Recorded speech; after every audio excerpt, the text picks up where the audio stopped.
Buenas noches, dice. Buenas ¿Cómo están? noches. Buenas noches, bienvenidos, un gusto saludarles. Buenas Buenas noches, noches. Licen.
Señores y señores, muy buenas noches, bienvenidos al desarrollo de la presente clase. Es un gusto tenerles en el aula virtual, a cada uno de ustedes, un gusto poderles saludar a través de este medio electrónico de comunicación, este medio digital de comunicación. Bienvenidos a cada uno de ustedes.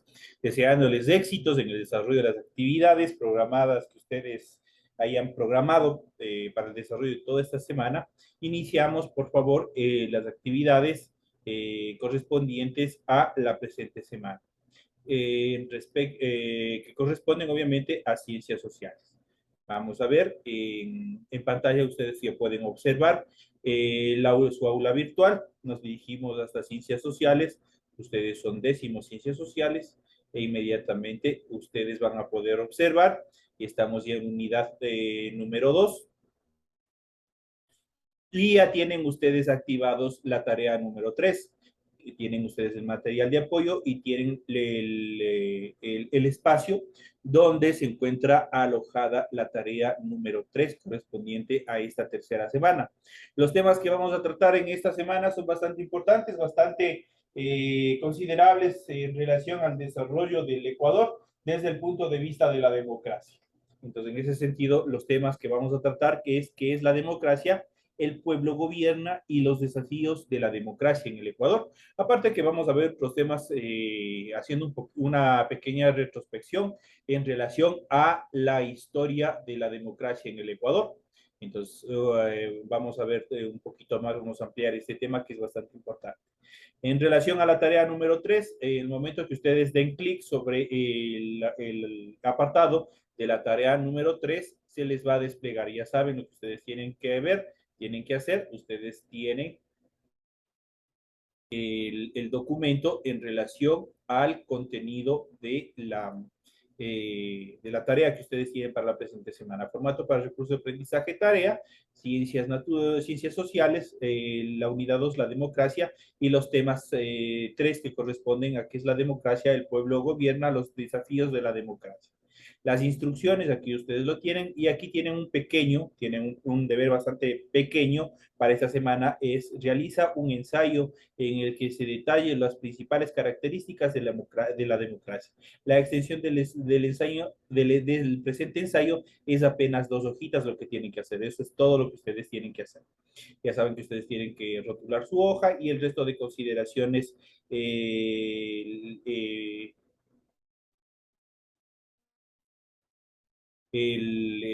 están ustedes las características que ustedes deben leer en relación a la rúbrica, en relación a las recomendaciones que ustedes tienen. Al final, ustedes ya saben, tienen la información pertinente para el desarrollo de los recursos dentro de la plataforma.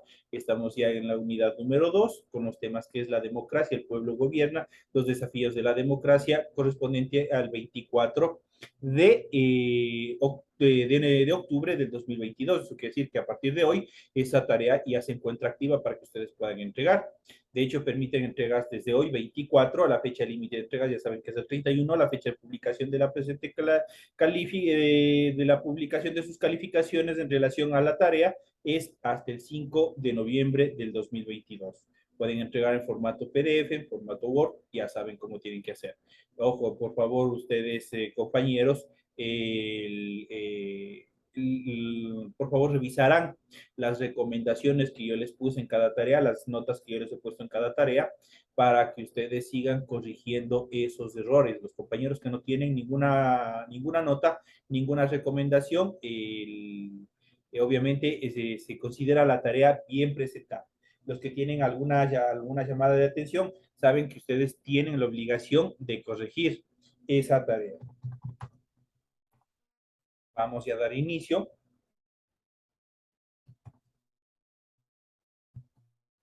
Disculpe, Liz, tengo una pregunta. ¿En qué consiste un ensayo? Un ensayo es prácticamente, en esta primera instancia ustedes vamos a iniciar con esta parte del ensayo, es como un resumen de todos los aspectos más relevantes y preponderantes del tema que nosotros vamos a ver el día de hoy, en este caso la democracia.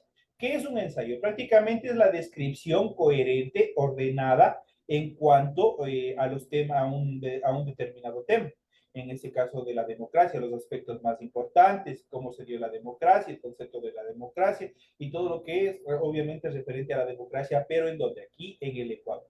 Eso tienen un poquito de pronto, tal vez, y de hecho ya les voy a subir un documento más referente al aspecto histórico que nosotros vamos a tratar en la presente clase, y de ahí nosotros vamos a seguir ampliando el tema para que ustedes puedan tranquilamente estructurar el ensayo. El ensayo aparte, que obviamente es un resumen, tiene que ser con el criterio personal de cada uno de ustedes. Eso es una de las características.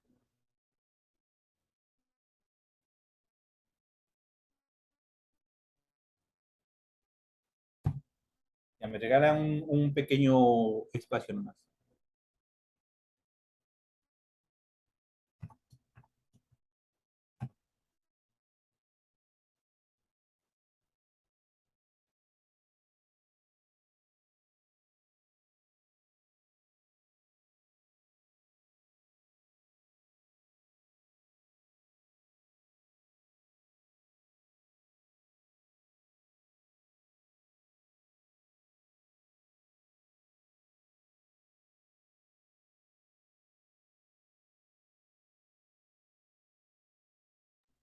Listo, vamos a continuar.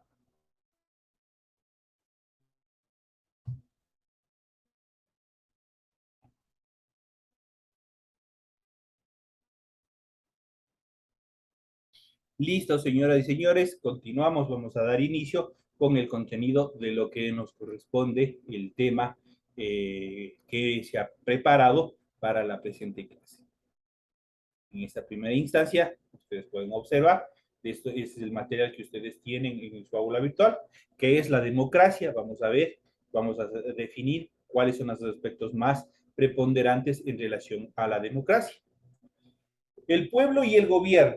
Vamos a iniciar. ¿Qué es? Democracia es una palabra que escuchamos y leemos frecuentemente en discusión. De hecho, ¿qué es lo que nosotros estamos próximos a elegir dentro de las autoridades seccionales? Estamos ya prontos a participar de las elecciones, ¿no es cierto?, de las diferentes autoridades.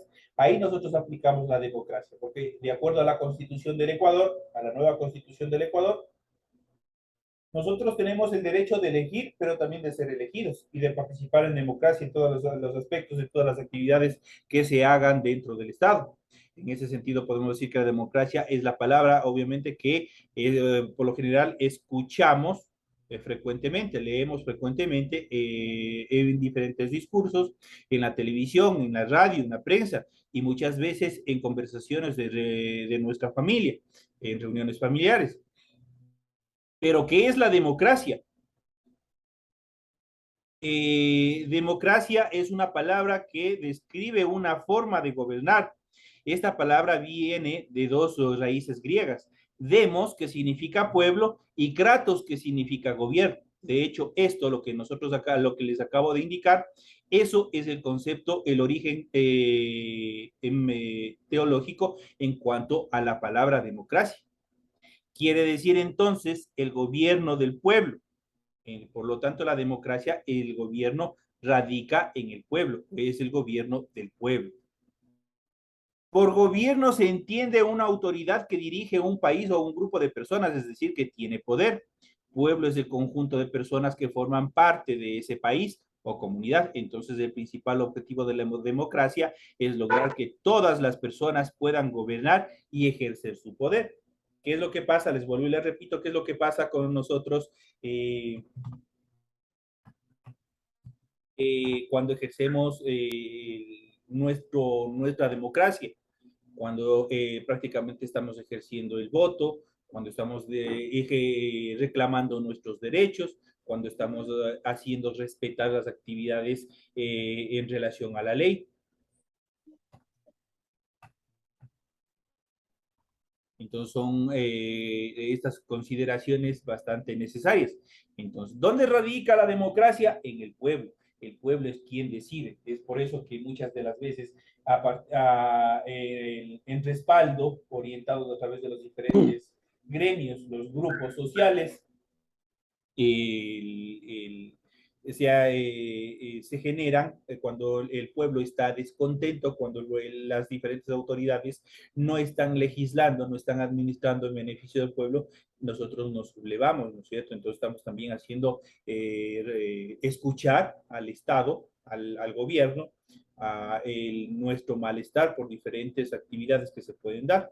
Entonces ahí también estamos aplicando lo que es la democracia, la libertad de expresión, la libertad de expresar nuestra diferencia en cuestión de las formas de gobernar que tiene el Estado. Entonces, cuando algo está violando los derechos adquiridos o establecidos en la Constitución, ahí también ejercemos el derecho a la democracia. Pero ¿es realmente posible esto? La democracia reconoce que es muy difícil, pero considera que lo más importante es que todas las personas cuenten con espacios para opinar y decidir. Por ello promueven diferentes mecanismos de participación. Algunos permiten una decisión directa, otros implican elegir representantes quienes tienen el mandato de trabajar por y para el pueblo. En la actualidad, esa situación no lo hacen. Y pues desde, no solamente en la actualidad, sino desde décadas atrás, nosotros, es un poco fea la palabra, pero nos dejamos embaucar por las caras, por las sonrisas, por la bonita forma de expresarse y una serie de cosas más. Y el momento que llegan al poder, nos llegan a seguir oprimiendo a todo el pueblo, teniendo en cuenta que el poder de la democracia, recuerden que está establecida y reconocida en el pueblo. En este sentido, reconoce también que las personas son diversas y tienen intereses distintos, lo que puede dificultar su participación. Por eso ofrece mecanismos para llegar a acuerdos a través nosotros, a través del quinto poder, en este caso del Consejo de Participación Ciudadana y Control Social, también ahí son los portavoces del pueblo, los portavoces de los grupos sociales, los portavoces de las mujeres, de los niños, de los ancianos, de los grupos vulnerables en relación a la participación en todos los procesos importantes que el Estado vaya a tomar o a decidir en beneficio de tal o cual actividad. Bases y principios en relación a la democracia. Muchas veces se identifica la existencia de la democracia con la vigencia de una constitución y un orden legal. La constitución, recordemos que la constitución es la ley suprema de un Estado y por tanto no hay ninguna ley que esté sobre la constitución. La constitución, dentro de la constitución se establecen deberes y obligaciones, derechos de cada uno de los ciudadanos. ¿Qué es lo que hace la Constitución? Prácticamente es un instrumento jurídico mediante el cual se regula las actividades de las diferentes instituciones del Estado con la finalidad de que no agredan o que no transgredan los derechos establecidos en la Constitución de cada uno de nosotros, lo que nos asiste a cada uno de nosotros. Nosotros tenemos el derecho a la vivienda, el derecho a la salud, el derecho al tránsito, el derecho a la expresión, el derecho a comunicarnos y una serie de cosas más. Si es que alguna ley, alguna institución trata de vulnerar estos derechos, ahí actúa la Constitución. Ahí están los derechos establecidos en la Constitución, los principios constitucionales, los principios jurídicos, los principios en relación al debido proceso, lo que nos garantiza siempre estar asistidos por la ley. En ese sentido, también con la elección de las autoridades o representantes a través del voto expresado en las urnas, pero la verdadera democracia es mucho más que eso, va mucho más allá que simplemente ejercer todos estos procesos. La democracia está íntimamente vinculada con varios principios fundamentales que se basan en la búsqueda, en primera instancia, la búsqueda de mayor igualdad social, donde todas las personas tengan las mismas oportunidades y derechos. Hoy en día esta parte esta primera base fundamental ya se está cumpliendo casi en su totalidad. De hecho, nosotros tenemos ya una nueva visión, tenemos una nueva visión, estamos ya casi en mitades, estamos ya dentro del siglo XXI y nosotros tenemos ya una visión diferente a lo que era anteriormente nuestro Estado. Si nosotros vemos a partir de 1830, el Ecuador, ¿qué es lo que pasó? Recién pasa se deslinda de toda lo que es la estructura del imperio español y se constituye como un Estado libre y democrático, sobre todo democrático. Y empezamos desde el inicio de la formación de nuestro Estado y empezamos a tratar sobre la democracia, el que tiene que ser democrático, que tiene que ser igualitario. En primera instancia, todavía en la primera constitución que se firmó en la ciudad de Riobamba, todavía se establecía determinados o tenía determinados preceptos orientados a los procesos de esclavitud. Eso quiere decir que no las determinadas personas no podían ser considerados como ciudadanos, las mujeres no tenían derechos, los niños no tenían derecho, peor los campesinos, peor los hijos de los campesinos, ellos no tenían derecho a la educación. Hoy en día, con este precepto que acabamos de ver, la búsqueda de la mayor igualdad social, donde todos y todas somos iguales, ahora todos, tanto hombres, mujeres, blancos, negros, mestizos, todos tenemos las mismas oportunidades dentro del estadio, dentro del Estado, dentro de la participación social que nosotros debemos tener. Otro de los preceptos fundamentales es la equidad social, es decir, el no favorecer a una persona en perjuicio de otra, que supone además la no discriminación. Recordemos que la discriminación incluso está penado, está establecido, está penado en el Código Integral Penal. Así es que hay que tener mucho cuidado con esta parte porque cualquiera que emita o desarrolle cualquier evento en relación a procesos de discriminación puede ser sancionado por la ley. Entonces, por la no discriminación, por diferencias étnicas, por diferencias de género, por condiciones socioeconómicas. No por ser pobre, a una persona le podemos discriminar, no por ser de un X color, de una X religión, de una forma diferente de pensar, de una etnia, una cultura, lo que sea, podemos nosotros discriminar. La discriminación, de hecho, está penada en el Código Penal, en el COIP que nosotros tenemos vigente en nuestro Ecuador. Otra de las características fundamentales es la lucha eficaz contra la pobreza y las efectivas garantías de los derechos de los ciudadanos. Otro principio básico es el tratamiento tributario preferencial a personas de la tercera edad. Ustedes habrán visto, y la mayoría que tienen una casita, que tienen un terreno, el momento que ustedes van, por ejemplo, a pagar del predio, las personas, cuando los dueños de estos terrenos son personas de la tercera edad, tienen un tratamiento diferente, no pagan como una persona normal, como una persona joven o que está dentro de las estructuras, ¿no es cierto? Tienen preferencias y no solamente preferencias tributarias en ese aspecto, sino en todas en general, en lo que el Estado ha establecido dentro de la ley. El especial apoyo a los niños y a las niñas para su alimentación, educación y recreación es otra de las garantías y fundamentos en cuanto a la aplicación de la democracia. En este contexto, la democracia, en fin, tiene que ser vista como respeto a la naturaleza y al derecho de los que vivirán en el futuro a tener un país y un planeta viable con un ambiente sano. Eso quiere decir, así como nosotros tenemos principios que garantizan el establecimiento o la retribución o la garantía de la aplicación de los derechos que nosotros tenemos, también la naturaleza tiene derechos. También la naturaleza está considerada como un sujeto de derechos y por tanto cualquiera que altere, que rompa, que dañe, que contamine, que destruya la naturaleza, también es sancionado dentro de la ley. A eso también vivimos en democracia con la flora y la fauna que existe en nuestro estado. En cuanto a los desafíos de la democracia, Los desafíos de la democracia en el Ecuador son históricamente similares a los de otros países de América Latina. Con un vistazo a nuestra historia y a nuestro presente, se constata que la inestabilidad y un pobre sentido de constitucionalidad han afectado la vigencia de los derechos y garantías y han vulnerado la democracia. Pero quizás el más importante desafío por el que debemos luchar es contra el autoritarismo. Si bien es cierto que la democracia implica que la ciudadanía dé su voto de confianza a las autoridades que se han de elegir en las urnas, la democracia no es un sometimiento ciego a una sola voluntad de un gobernante. El poder de la ciudadanía es controlar el buen funcionamiento del Estado y no permitir que se gobierne con abusos. Eso quiere decir que no tiene que haber ningún tipo de abusos en relación a la aplicación de la democracia y los desafíos y los objetivos que tienen planteados para el mejoramiento de la calidad de vida a través de la aplicación de la democracia de cada uno de los ciudadanos que vivimos dentro de este Estado. Recordemos que los que hemos nacido, y no solamente los que hemos nacido, sino también los ciudadanos extranjeros que se encuentran en nuestro país, ellos también están sometidos a todos estos procesos legales, a todas estas características, al sometimiento ante la Constitución. Entonces, eso es importante en cuanto al desarrollo de la democracia.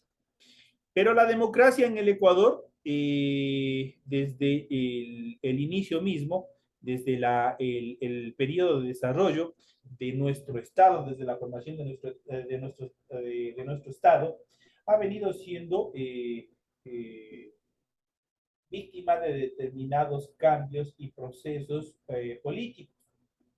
El Estado ecuatoriano, al igual que la mayoría de los estados latinoamericanos, a partir de los años 90, de inicio de los años 90, sufrió un revés bastante considerable, y son las juntas militares. De pronto ustedes lo vivieron, de pronto ustedes han escuchado. Las diferentes juntas militares son quienes por un determinado tiempo tomaron el poder. A partir del último gobierno de Velasco Ibarra, tomó el ejército, se dio un golpe de Estado en el cual las tres ramas de las Fuerzas Armadas, a quien se denominó en aquel entonces como el triunvirato, obviamente tomó el control de todo este proceso democrático, el control del país. Y vamos a ver una pequeña semblanza en cuanto a la evolución histórica de la democracia también, la transición que hubo después de la dictadura del autoritarismo, de las dictaduras militares, y obviamente el regreso a la democracia en 1979 con la elección del primer presidente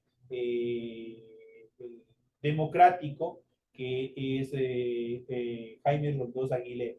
Lamentablemente fallecería en un accidente de avión apenas antes de cumplir su primer año de mandato. Vamos a iniciar, por ejemplo, dice el periodo comprendido entre 1978 y 1990 fue crucial para la democracia en América Latina, no solamente para el Ecuador, y ahí estamos involucrados en América Latina, incluso nuestro país. Tras décadas de inestabilidad política y en contextos de profunda crisis económica, 15 países transitaron desde regímenes autoritarios a otros más democráticos. Este proceso de cambio político se dio en el marco de altos niveles de movilización, consensos antiautoritarios, expectativas sociales y entusiasmo popular. El proceso de transición desde regímenes autoritarios a otros de corte más pluralista no fue sencillo, ni se llevó a cabo de la misma manera en cada uno de los países. De hecho, cada país tiene su propia historia y dentro de ello podemos mencionar también el Ecuador. De hecho, estuvieron condicionados por la naturaleza de las relaciones entre civiles y militares previas. Así, los primeros países que realizaron elecciones en América Latina dentro de la tercera ola de la democracia fueron República Dominicana y Ecuador en los años 1978, Perú en el año 1980, seguido de Honduras en el año 1981, Bolivia en el año 1982, Argentina en el año 1983, Uruguay y Brasil en el año 1985, Paraguay, Panamá y Chile en el año 1989, Haití y Nicaragua en el año 1990. Hubo que esperar a El Salvador en el año 1994 y Guatemala en el año 1996 para hablar de una verdadera democracia en toda Latinoamérica, en toda la región latinoamericana. Un primer grupo de países dio inicio al proceso de transición con la venia de la coalición autoritaria al permitir la participación de diversos actores sociales y políticos en el proceso decisional. Estas fueron transiciones controladas desde arriba, eso quiere decir desde los altos mandos. En Ecuador, Perú y Bolivia y Uruguay, Brasil, Paraguay y Chile, las Fuerzas Armadas como institución decidieron transitar hacia la democracia y tutelaron toda, tanto la apertura del sistema autoritario, las reglas del juego que luego se iban a utilizar para la instauración del sistema democrático emergente. E incluso en algunos casos quienes podían participar en el nuevo escenario político que delinea las condiciones para nuevos procesos de liberación de la democratización. Dentro de este proceso, ustedes han podido observar una pequeña semblanza de todo el proceso que se dio.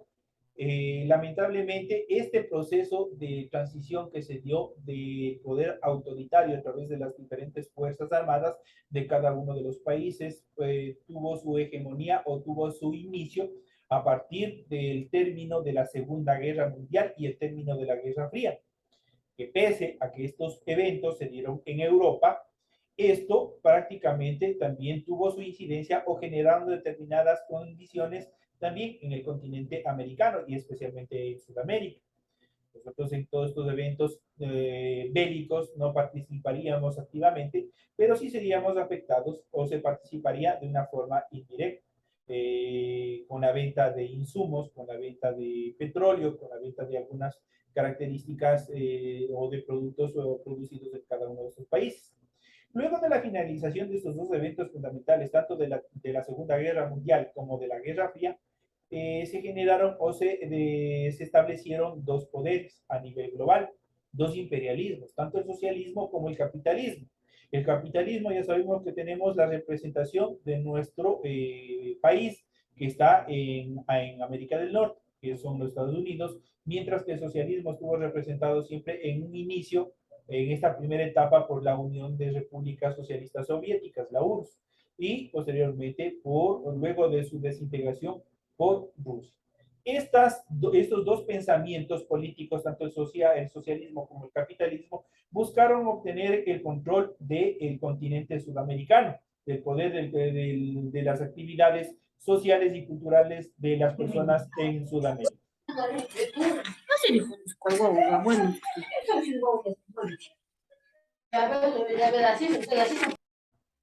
Manténgame apagados los micrófonos, compañeros.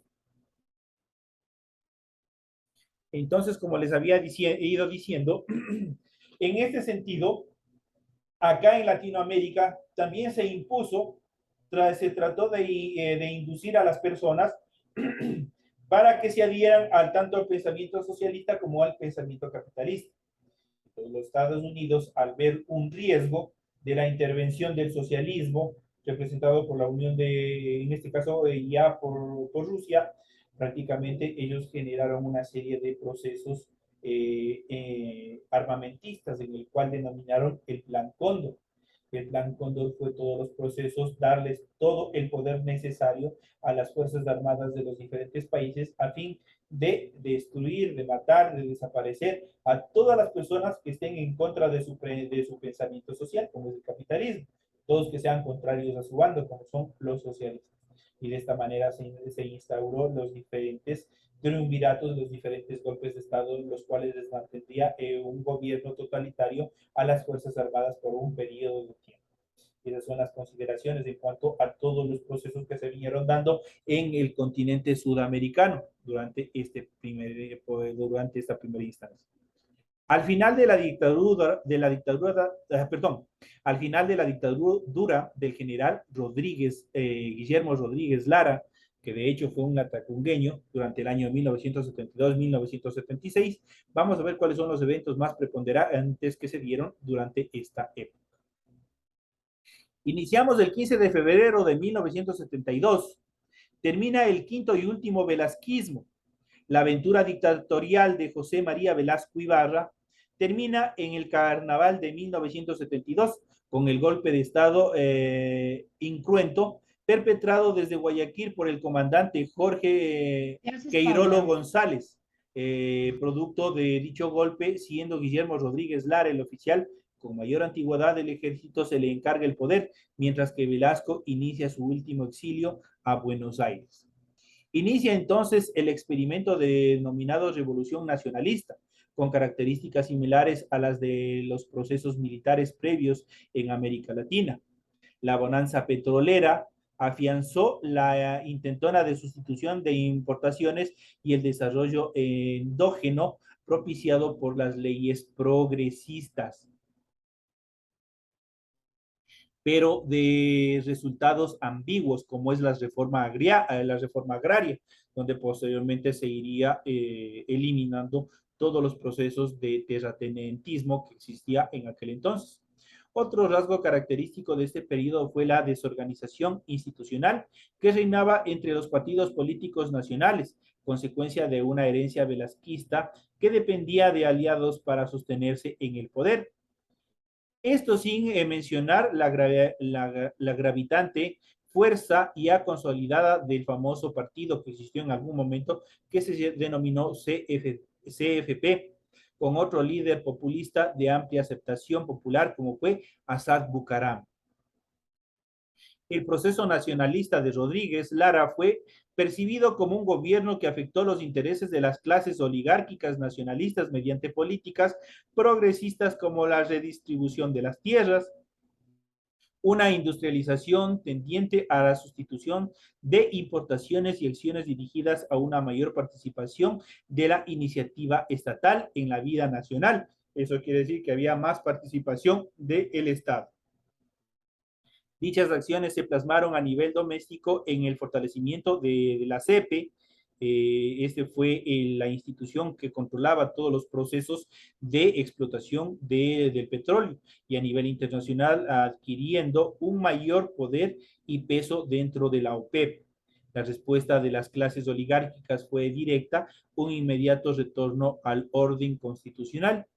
Para ello, en el año 1975 es un año clave para el gobierno de Rodríguez Lara, puesto que en él se presentan acontecimientos que marcan el inicio del fin de un experimento nacionalista deslegitimado por el arribo del poder por vías ilegítimas, eso quiere decir por la vía del golpe de Estado. El 31 de agosto, el general Raúl González Alvear lidera una azotada que sería conocida como el golpe de la funeraria, que dejaría un saldo de 22 militares fallecidos y que fue derrotada por fuerzas leales a Rodríguez Lara, acantonadas en la Brigada Militar Galápagos, justamente de la ciudad de Riobamba. El 13 de noviembre del mismo año se produce una huelga nacional con gran acogida en la que se pusieron de manifiesto demandas tendientes a un manejo nacional del petróleo, la energía y el comercio exterior, y que además recogía planteamientos sociales como el cese de las persecuciones y represiones a los diferentes sindicatos. Eso fue uno de los principales, esta persecución que se dio a todos los grupos sociales y los sindicatos, obviamente, fue uno de los objetivos principales que los Estados Unidos les daba a cada uno de los a los diferentes ejércitos de cada uno de los estados con la finalidad de buscar desaparecer el pensamiento socialista. Recordemos que a partir de la introducción del pensamiento socialista es que toman poder todos los sindicatos y agrupaciones sociales. Ellos son los que les dan la iniciativa, la idea de que deben agruparse para protestar y obviamente que se busque la restitución de sus derechos como trabajadores. En ese sentido, la dictadura experimentó un escaso margen de maniobrabilidad que se agravó con el exiguo apoyo popular que la respaldaba. Mientras Rodríguez Lara intentaba apaciguar los ánimos con ilusorias promesas de nacionalización de las empresas de buses. Los transportistas iniciaban un paro y se hacía manifiesta las discrepancias al interior de las Fuerzas Armadas y empezó a haber un problema, una división en el interior de las Fuerzas Armadas.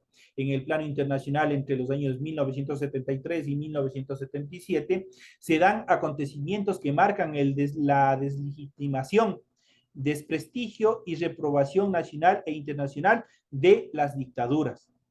Citemos por un lado el ejemplo del proceso de deterioro del franquismo en España, por medio del cual el caudillo merma su fortaleza física y política.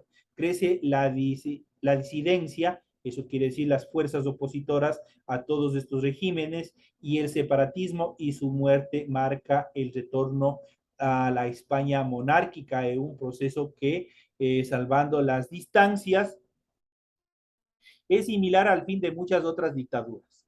En Sudamérica, por otro lado, la virulenta y el irrespeto a la vida humana por parte de las dictaduras, el Cono Sur, especialmente entre los años 1973 con Pinochet en Chile y en 1976 Videla en Argentina, ocasionaron el exilio de muchos de sus ciudadanos y ahondaron aún más la crisis de ilegitimización de las dictaduras, que ya no solo operaban fuera de la democracia, sino que se convertían en estrategias de gabinete de la violación recurrente indiscriminada de los derechos humanos.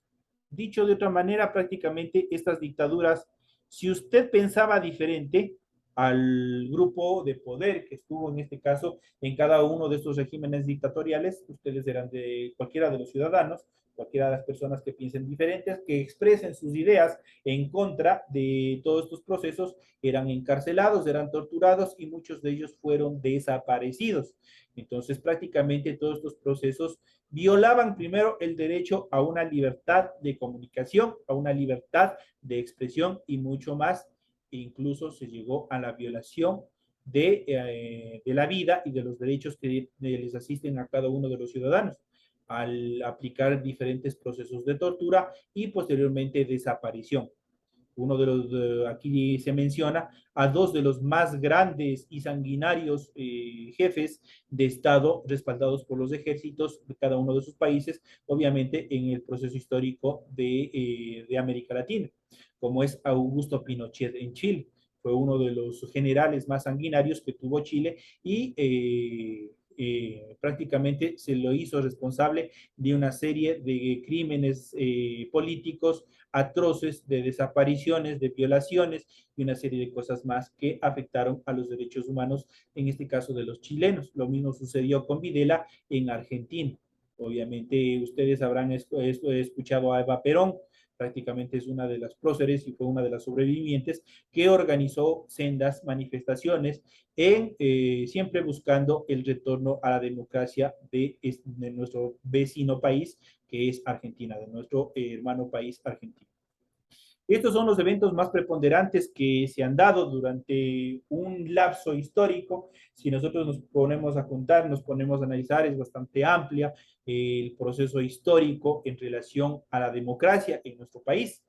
Ha existido una serie de preceptos, una serie de eventos, una serie de etapas por las cuales ha transitado Latinoamérica en cada uno de los países, una vez que se dividieron, se separaron de la Gran Colombia y se establecieron como estados independientes. Entonces, todos estos eventos obviamente también fueron organizados, fueron inducidos, en este caso por el capitalismo, por los Estados Unidos. Ellos fueron quienes organizaron todos estos eventos, quienes les dieron poder a los militares para que procedan con todos estos actos atroces, violatorios de los derechos humanos que se desarrollaron en Latinoamérica. De esta manera, señoras y señores, llegamos ya a la parte final de nuestra clase. Les voy a subir este fragmento, esta lectura que hemos compartido en clase, con la finalidad que ustedes tengan un poco de material de apoyo para que construyan su ensayo. Recuerden que el ensayo apenas solo son de 2 hojitas. Les deseo suerte, compañeros, y cualquier inquietud, cualquier pregunta, ustedes me lo pueden hacer por internet. Nos vemos hasta el día de mañana en la siguiente clase. Gracias, dice. Gracias, señor. Gracias, Luciana. Fácil.